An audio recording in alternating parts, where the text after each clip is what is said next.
Hello everyone, स्वागत है आपका रेप्लिका वर्ल्ड में। और आज हम डिस्कस करेंगे क्लास 12th बायोलॉजी का जो इन्वेस्टिगेटरी प्रोजेक्ट है वो किस तरीके से बनाना होता है, क्या क्या टॉपिक्स हम ले सकते हैं और भी जो बारीक चीज़ें हैं उसके बारे में बात करेंगे।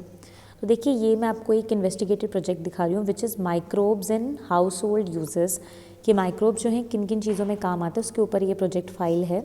तो इसमें बेसिकली आपको ये बताना है कि सबसे पहले कि माइक्रोब्स क्या होते हैं, माइक्रोब्स के क्या क्या यूजेस हैं, या माइक्रोब्स को यूज़ करके क्या क्या प्रोडक्ट्स हमें मिलते हैं, चाहे वो हम डेली लाइफ की बात करें या फिर मेडिसिन में अगर हम बात करें, जैसे कि एंटीबायोटिक्स वगैरह बनते हैं, एंजाइम्स बनते हैं।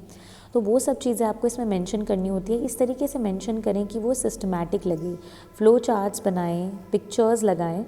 एक बेसिक आइडिया ये होता है प्रोजेक्ट फाइल का कि पेजेस चाहे आप कलर्ड यूज़ करें चाहे फिर आप प्लेन पेजेस यूज़ करें, मतलब कि वाइट पेजेस यूज़ करें, बट वो डिसेंट होनी चाहिए फाइल, जिसमें एक साइड हमें लिखना होता है, उसके सामने वाली साइड हमें पिक्चर्स चिपकानी होती है। जितने ज़्यादा हो सके उतने पिक्चर्स चिपकाएँ, उतने फ्लो चार्ट बनाएँ। देखिए, क्योंकि ये एक इन्वेस्टिगेटरी प्रोजेक्ट है तो एक बात का आपको ध्यान रखना है कि आपको कुछ डेटा भी लगाना है। जैसे कि अगर आप माइक्रोब्स वाला बना रहे हैं तो किसी इंडस्ट्री में चले जाइए, वहाँ का डेटा इसमें पेस्ट कर दीजिए, वहाँ के पिक्चर पेस्ट कर दीजिए। जैसे अभी एक प्रोजेक्ट है, दूसरा है ये कैंसर पर। तो यहाँ पर देखिए कैंसर क्या होता है, कितने टाइप के कैंसर होते हैं, what is the difference between normal cell and cancerous cell, इस तरीके के। तो यहाँ पे कैंसर के बारे में जो भी कंप्लीट इन्फॉर्मेशन है, जितनी ज़्यादा पिक्चर्स हो सके उतनी पिक्चर्स लगाएं। और क्योंकि ये इन्वेस्टिगेटरी प्रोजेक्ट है तो कैंसर में अगर आप किसी पेशेंट से जाके अगर मिल सकें जिसको कैंसर है, ठीक है, तो आप उसकी रिपोर्ट लगा सकते हैं।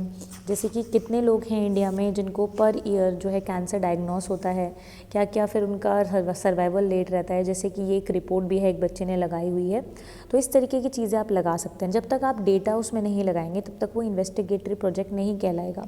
क्योंकि इन्वेस्टिगेटरी प्रोजेक्ट और नॉर्मल प्रोजेक्ट में यही फ़र्क होता है कि इन्वेस्टिगेटरी में हम इन्वेस्टिगेट करते हैं चीज़ों को जाके, और उसका डेटा हम वहाँ पे प्रेजेंट करते हैं। इसके अलावा जो लिखना है वो तो है ही, इसके अलावा आपको पता ही है एक फ्रंट पेज होता है, एक एक्नॉलेजमेंट होता है, एक इंट्रोडक्शन होता है, एक सर्टिफिकेट होता है।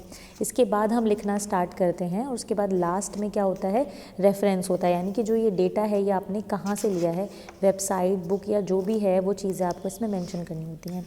तो ये सब चीज़ों को ध्यान में रखते हुए एक अच्छा सा टॉपिक चूज़ कर आप अपना प्रोजेक्ट बनाएं।